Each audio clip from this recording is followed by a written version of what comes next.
Good morning, everyone, and welcome to StoryTime. My name is Miss Morgan, and thank you so much for joining me today. So today, our theme is going to be fairy tales. It's going to kick off our summer reading theme of Imagine Your Story. So, I know that we all have our favorite fairy tales that we love to read and hear about. There's Little Red Riding Hood, The Three Little Pigs, and so many different classics that we love. Alright, so we're going to read about those different ones today. So let's start with our welcome song, The More We Get Together. And remember, our sign for more is more. Take one hand, another hand, and put them together. More. Very good. The more we get together, together, the more we get together, the happier we'll be. 'Cause your friends are my friends and my friends are your friends. The more we get together, the happier we'll be. Very good. Now we're going to do the more we read together. The more we read together, together, the more we read together, the happier we'll be. With big books and small books and short books and tall books, the more we read together, the happier we'll be. Very good, very good. All right. If you're ready for a story, clap your hands. If you're ready for a story, clap your hands. If you're ready for a story, if you're ready for a story, if you're ready for a story, clap your hands. If you're ready for a story, wave your arms. If you're ready for a story, wave your arms. If you're ready for a story, if you're ready for a story, if you're ready for a story, wave your arms. If you're ready for a story, sit so still. If you're ready for a story, sit so still. If you're ready for a story, if you're ready for a story, if you're ready for a story, sit so still. Very good. Good job. So, our first book about fairy tales that we're going to read is called Must Love Books. It is about a little girl who is looking for someone to read her bedtime stories to her every night. So, let's see who she'll find.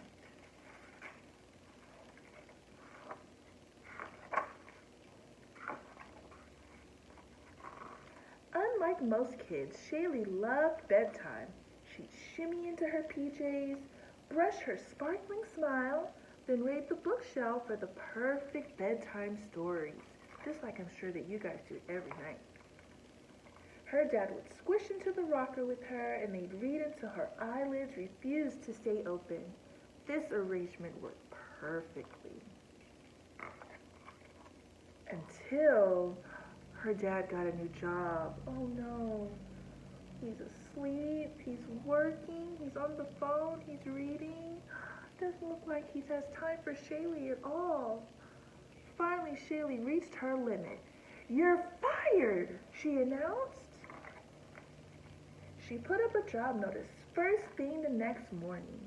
Help wanted, bedtime storyteller, must love books, apply within. Interviews begin promptly at 6:30 p.m. and began interviews shortly before bedtime. Oh, it looks like we have some candidates here. I see the Three Little Pigs. Oh, some gnomes, elves. The fierce competition scared off the first 3 applicants. Oh no, the big bad wolf would scare me off too. The next applicant brought along her 7 bodyguards, which was fine until Shaylee offered them snacks. "Don't eat that! It's the Wicked Queen in disguise!" "Oh, what characters are these?" "I think that's Snow White and the 7 Dwarfs." Shirley refused to interview any other applicants that night. Before going to bed, she added a line to her job notice.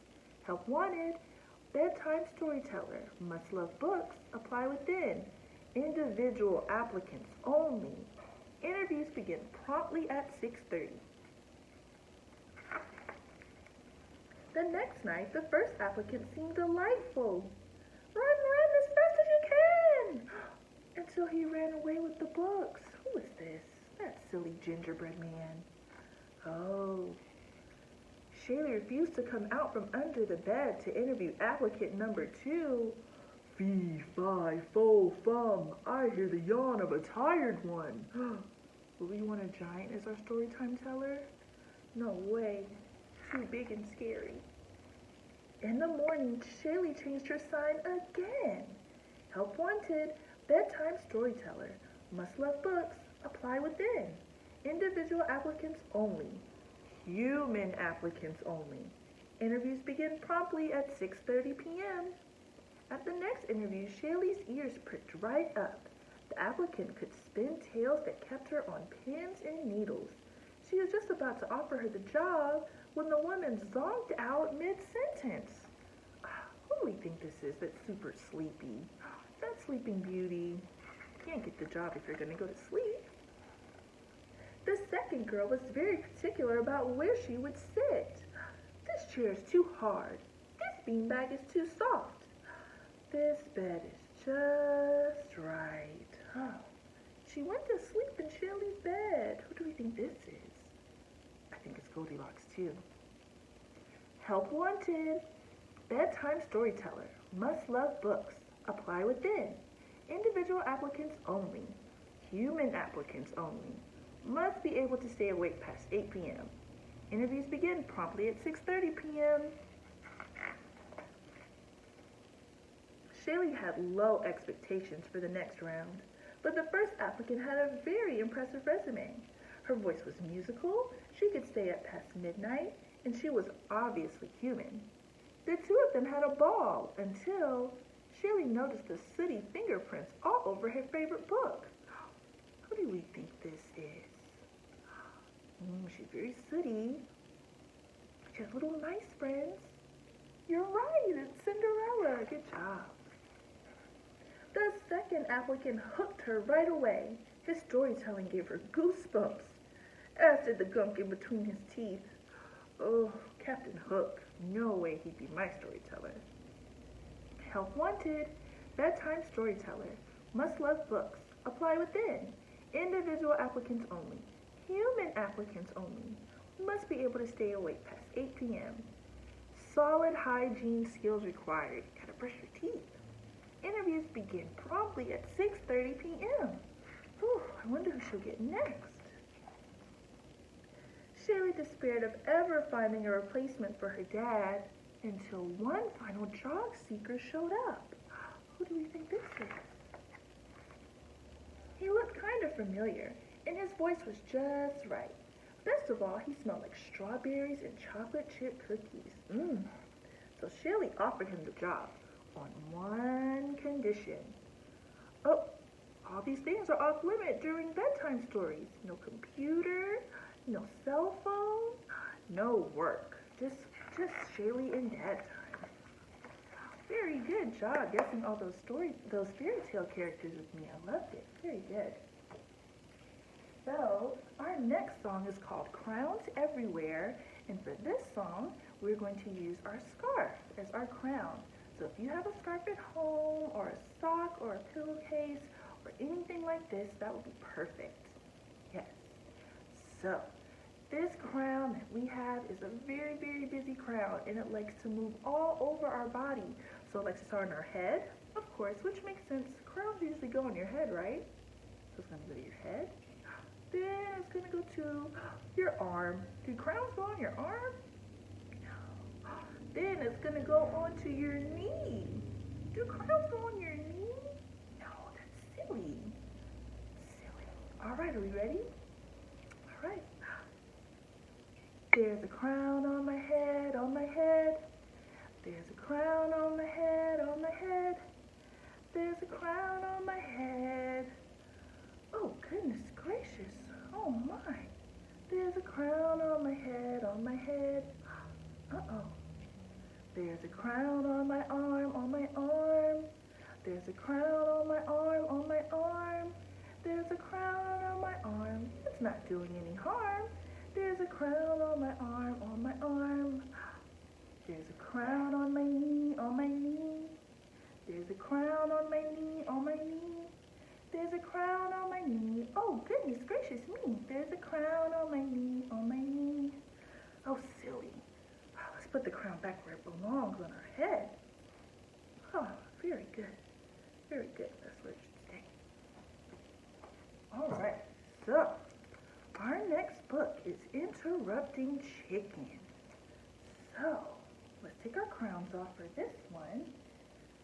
This book is about a little boy who needs to go to sleep. His daddy tries to read him a bedtime story, but he keeps interrupting him and changing the story. Do any of you do that to your mom or dad? I bet you do. My son does it to me every night. Interrupting Chicken. It was bedtime for the little red chicken. Okay, my little chicken, said Papa. Are you all ready to go to sleep? Yes, Papa, but you forgot something. What's that? Asked Papa.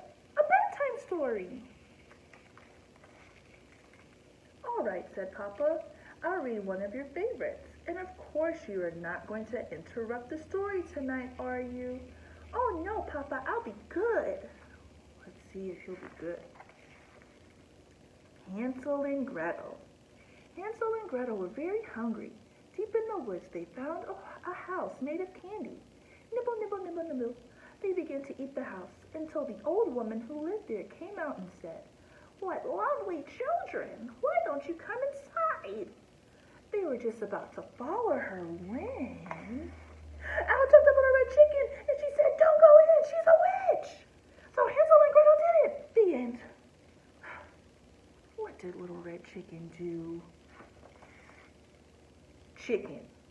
Yes, Papa? You interrupted the story. Try not to get so involved. I'm sorry, Papa, but she really was a witch. Well, you're supposed to be relaxing so you can fall asleep. Let's try another story. I'll be good. Do you think you'll be good? Little Red Riding Hood. Take this basket of goodies to Grandma, said Little Red Riding Hood's mother. But don't stray from the path. The woods are full of danger. Red Riding Hood skipped along through the deep woods. By and by she met a wolf who wished her good morning. She was about to answer him when out jumped a little red chicken and she said, "Don't talk to strangers!" So Little Red Riding Hood did it. The end. Chicken. Yes, Papa? You did it again. You interrupted 2 stories. And you're not even sleepy. I know, Papa, I'm sorry, but he was a mean old wolf. Yes, now get back into bed. Okay, Papa, let's try one more little story, and I'll be good. Do you think he's going to be good? Let's see. Chicken Little. Chicken Little was hit on the head by an acorn.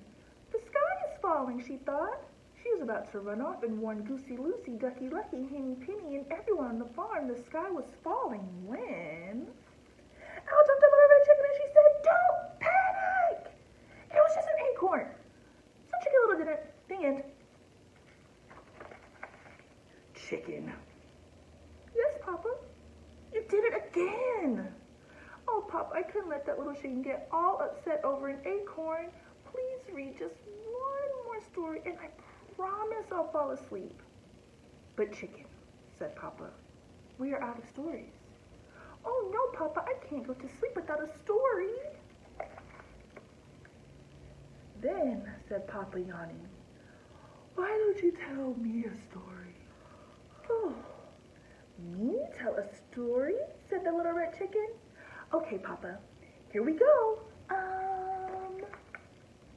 Bedtime for Papa by Chicken. Once there was a little red chicken who put her Papa to bed. She read him 100 stories. She even gave him warm milk, but nothing worked. He stayed wide awake all.